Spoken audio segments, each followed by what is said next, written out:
Mm, Iniciamos el proceso de estudio. Ya vimos lo que eran las representaciones mentales. Nos toca el proceso de estudio de las representaciones mentales.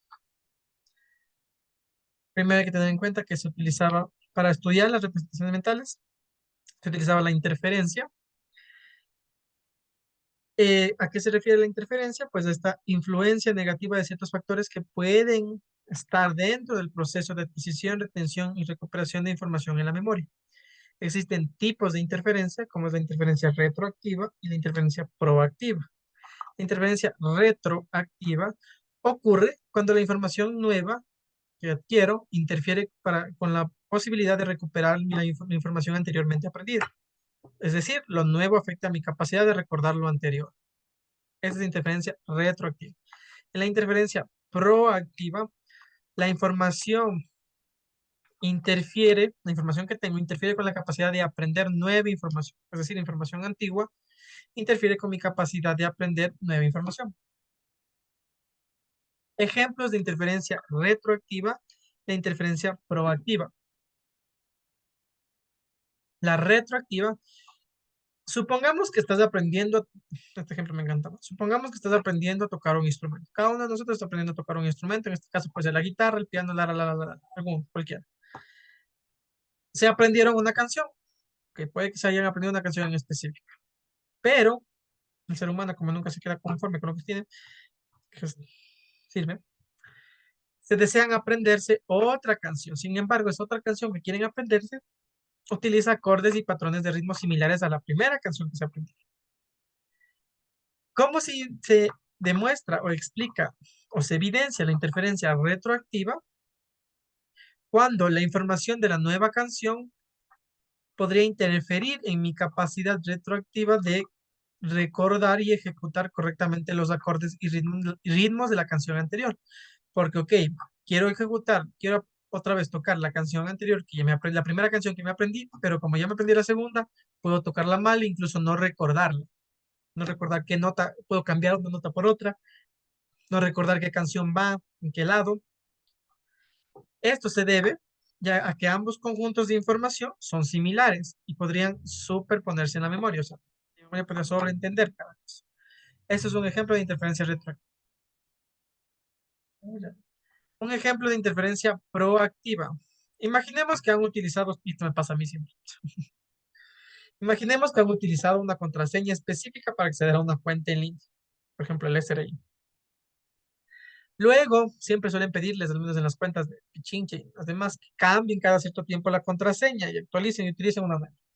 Sin embargo, la interferencia proactiva puede verse, o puede evidenciarse cuando tú intentas recordar la nueva contraseña y te encuentras recordando involuntariamente la antigua.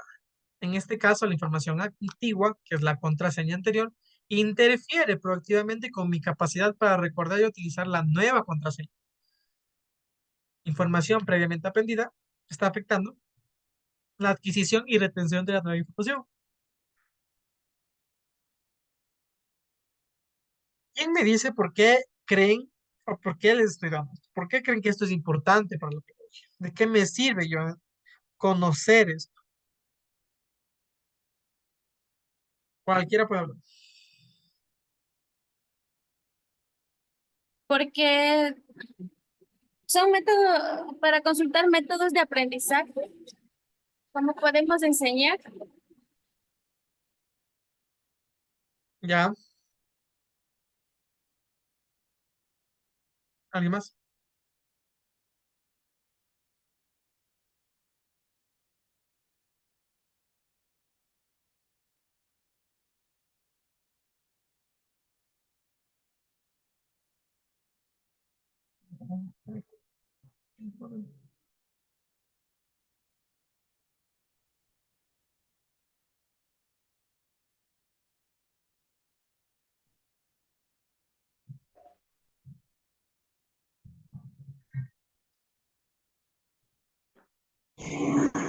Dicen sería una herramienta para transmitir adecuadamente los conocimientos. ¿En qué sentido? como dar a conocer algún tema o a dar a conocer algún, ¿cómo lo explico? Algún caso, dicen. Pero, o sea, como que desarrolle más su respuesta. Me va por ahí, pero desarrolle más su respuesta.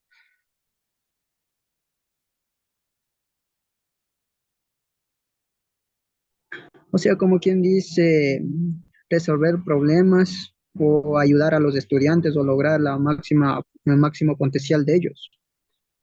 Como nosotros somos docentes, nos estamos preparando para eso. Pero, ¿cómo te serviría tener en cuenta a ti la interferencia, la proactiva o la reactiva? Si tú conoces sobre ese tipo de interferencia, ¿cómo realizarías un proceso de intervención en beneficio de tu estudiante? O sea, Dando a responde más conocer, lo que quieras. No, no necesito una respuesta elaborada, pero quisiera saber tu punto de vista.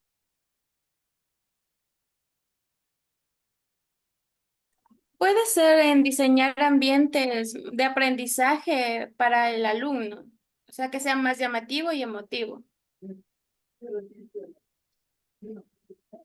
Ok.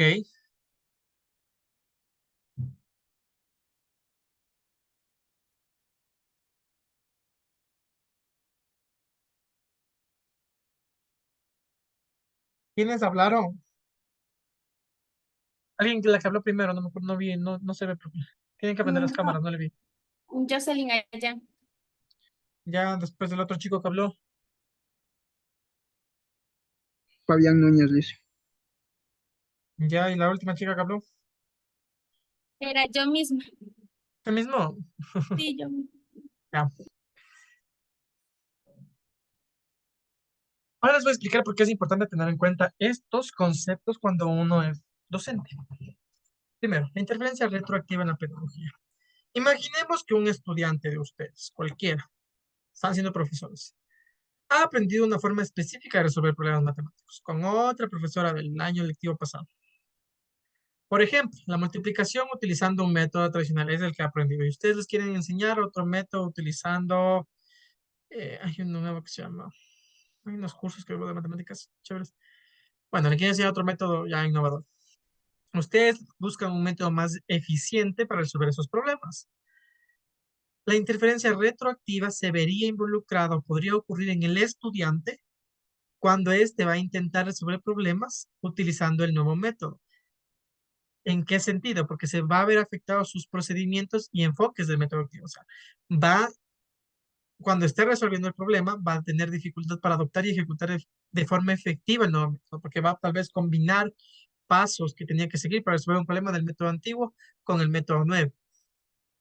Entonces va a tener dificultad para poder ejecutar este método nuevo porque esta información antigua previamente aprendida, de algún modo se relaciona y no le deja aprender cierta nueva información, o le interfiere, más que no le deja, interfiere en su proceso de adquisición de la información.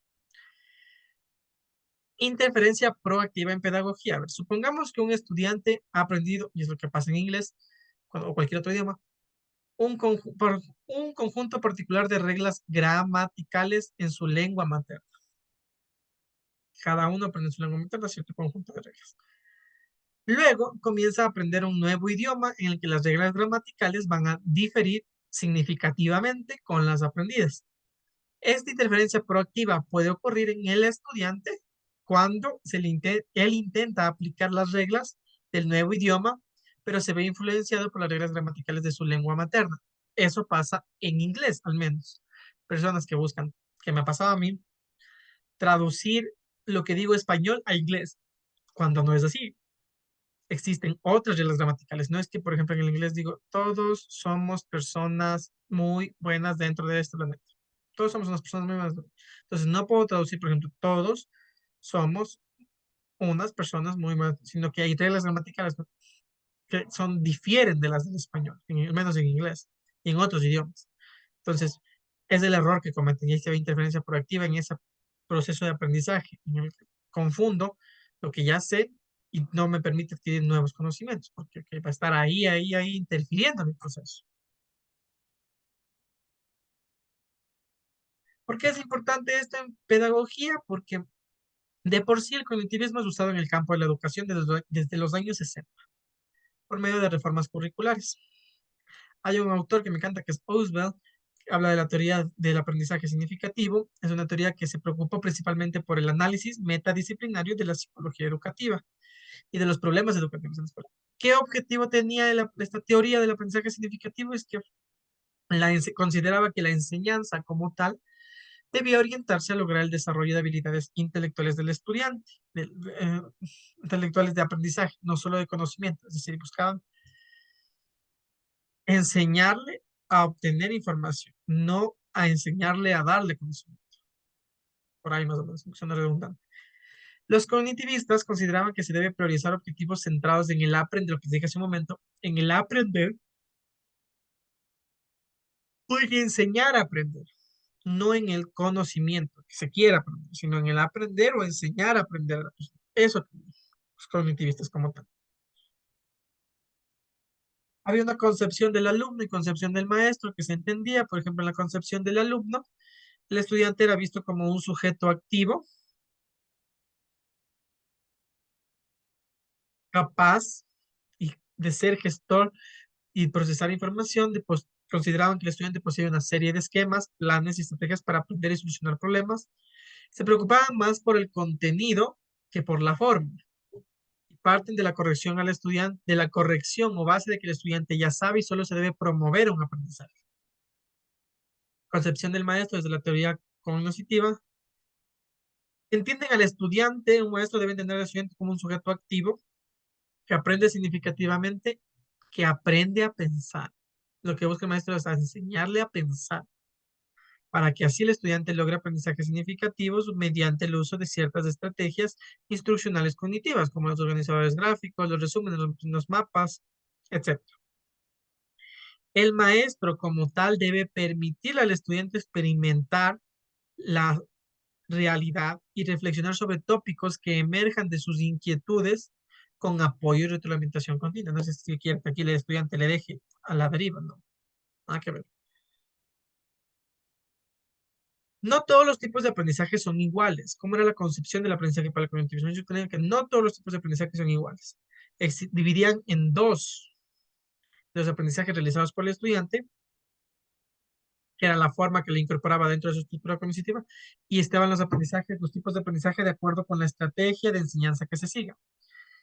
En los aprendizajes realizados por el estudiante se entrega o está el aprendizaje memorístico y el significativo. El memorístico, como su nombre mismo lo dice, es aprender información de forma literal. Específicamente es eso. En cambio, el aprendizaje significativo es un aprendizaje que se caracteriza porque consiste en la adquisición de información de forma sustancial, y al adquirir esta información de forma sustancial yo la incorporo dentro de la estructura cognitiva, y para hacer eso yo relaciono la información con mi conocimiento previo que tengo, con lo que he aprendido anteriormente. Existen ciertas condiciones que son necesarias para que se produzca el aprendizaje como tal. Por ejemplo, la adquisición de información debe ser de forma sustancial, no de golpe.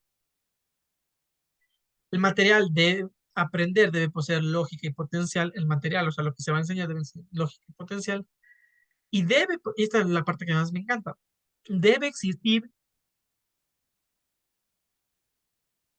la intención, perdón, pero la intención del estudiante para aprender. Y esto es algo que hay que tomar full en cuenta, porque cuando un estudiante no quiere aprender, ni porque le traiga el mejor pedagogo del mundo, va a aprender. Cuando alguien no quiere hacer algo, ni aunque se lo obligue. Ni aunque se lo obligue. Tipos de aprendizaje según la teoría de esquemas, son otros tipos de aprendizaje. Está el aprendizaje por crecimiento, por ajuste, el cognitivo, el metacognitivo y el autorregulatorio. En el aprendizaje por crecimiento, perdón, se acumula información nueva en los esquemas preexistentes. En el aprendizaje por ajuste, se reconoce el aprendizaje por ajuste cuando se reestructura o forman nuevos esquemas producto de esta nueva información que llega. El aprendizaje cognitivo son los planes de acción que el sujeto realiza para decodificar información. En el metacognitivo, que es el que me llama la atención bastante, ya el metacognitivo son estrategias mucho más amplias, que tienen que ver con procesos conscientes. Por ejemplo, procesos conscientes ¿en qué sentido? Que donde ya el estudiante se da cuenta de lo que sabe y no sabe. O sea, ya realiza una introspección y dice, ok, yo sé esto, no sé esto de acá. Entonces, la estrategia más amplia de reflexión es la autorreflexión. Y en el autorregulatorio, son estrategias más amplias que intervienen autorregulando todo el proceso de aprendizaje. ¿Cómo adquieren las personas?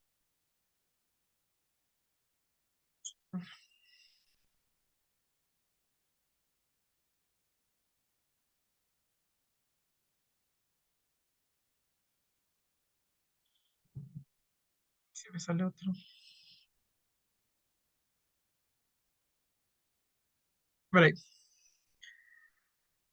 ¿Cómo adquieren las personas un proceso de aprendizaje? ¿Cómo es el proceso de aprendizaje? Por lo que vimos hace un momento, según los cognitistas, por medio de la asimilación, acomodación y equilibración. La asimilación principalmente es la adecuación de estos esquemas del sujeto a las características del objeto. O sea, el sujeto asimila cierta información del ambiente. Asimila, por eso es asimilación. Acomodación, acomoda esa información o reajusta sus esquemas para producir una interacción con la nueva información. Y ahí está el proceso de equilibración, que cuando la información nueva no me produce un cambio, se da proceso de equilibración o hay equilibrio cuando la información nueva que me llega a mí no me produce cambios en mis esquemas mentales, por ende va a existir un balance entre asimilación y acomodación. Porque asimilo, pero no me produce acomodación, entonces hay equilibrio. Fortalezas del cognitivismo.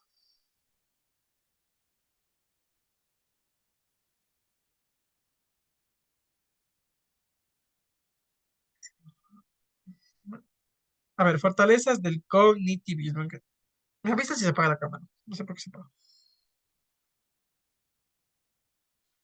El cognitivismo como corriente psicológica de aprendizaje, o sea, contribuye a explicar procesos cognitivos a través de investigaciones. Se preocupa más por el contenido que por la forma en la que se enseña. Es una corriente que está interesada en descubrir y explicar la naturaleza de estas representaciones mentales. Ve al sujeto como un ente activo capaz de procesar información. Es una corriente que dentro de la cual existen teorías como el aprendizaje por descubrimiento, el de currículum para pensar de Brunner y la del aprendizaje significativo de Ausubel. Comprende que la necesidad de enseñanza, y es la parte que me encanta, que va más allá de la transmisión de información y conocimiento. O sea, no es solo ir y transmitir conocimiento, sino hacer que mi estudiante se haga más crítico, que pueda responder, que pueda argumentar a ciertas inquietudes.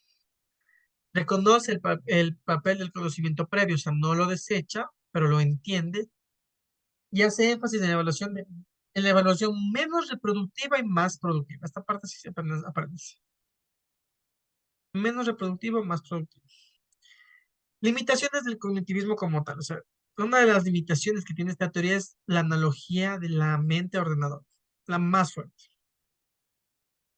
porque no hace énfasis en aspectos motivacionales y personológicos esenciales en el proceso cognitivo. O sea, sobreestima el estudio de la cognición y relega lo afectivo a un plano mucho más secundario. El papel del docente lo reduce, es una limitación que tiene esta corriente, el papel del docente se reduce a ser una guía que enseña conocimientos y habilidades cognitivas.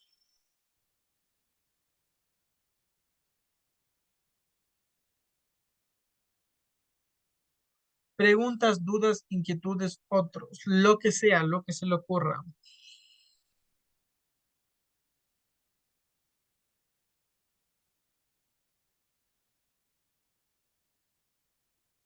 Yo, licenciado, Ya, eh, diga. en, en el tema de retroactiva y proactiva, ahí como que me confundí un poco. O sea, como que le entendí que las dos son iguales. No, no, son diferentes. Lo que no hace la una hace la otra. En la retroactiva, la información, le comparto y le voy a señalar, pues no, después se van a confundir en esto. Hay que tener muy claro estos conceptos. Y aquí sí puedo dibujar. En la retroactiva, en la de aquí, la información nueva, o sea, lo que yo aprendí, que aprendo en ese momento interfiere en la recuperación, esas son palabras claves, recuperación de información anteriormente aprendida.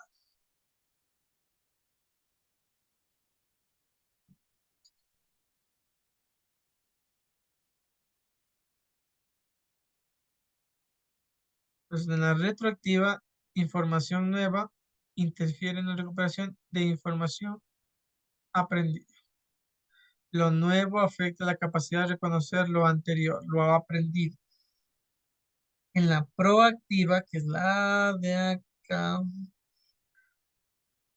aquí en cambio es mi información antigua interfiere con la capacidad de aprender nueva información. Hasta lo que les parece.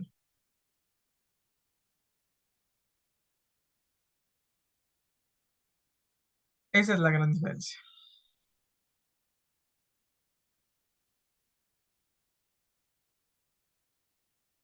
Muy buena pregunta, José. Ya le hice, gracias.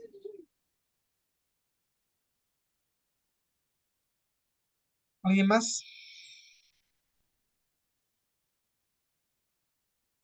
Yo le hice. Eh, ¿Quién es Rocío? Sí.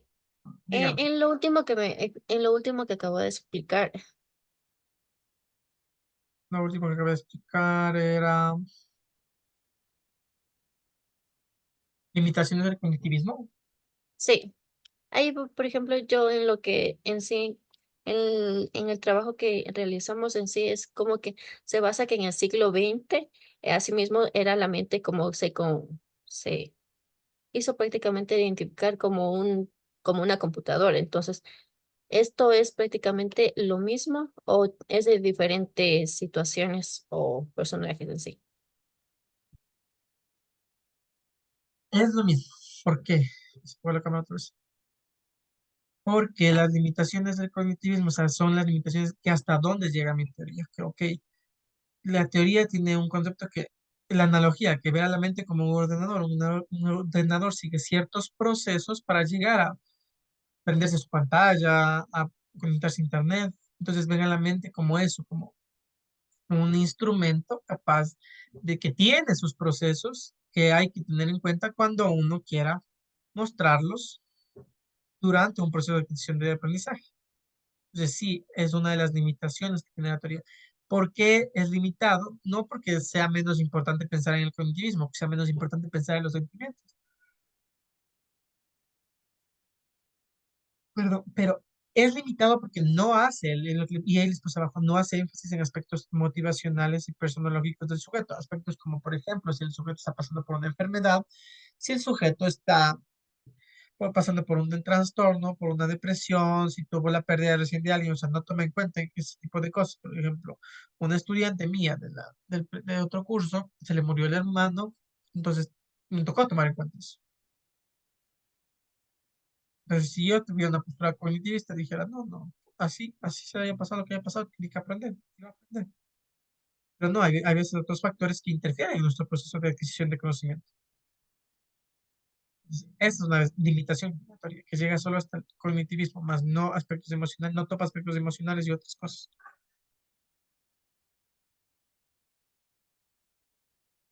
Entonces, con esa Gracias, pregunta, profe.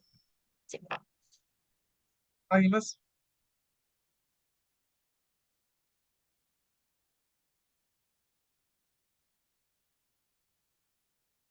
¿Nadie?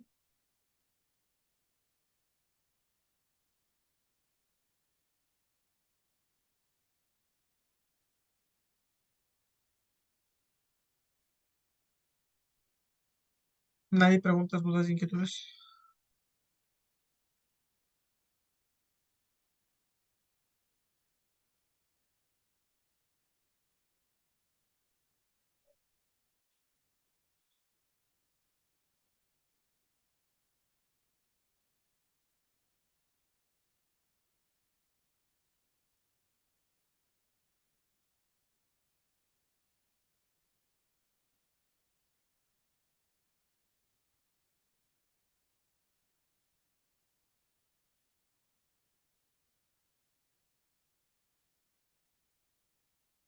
Ya. Me preguntas sus inquietudes, podemos finalizar ahí. No les voy a dar constructivismo porque creo que no quiero hacer interferencia de ningún tipo en esta parte.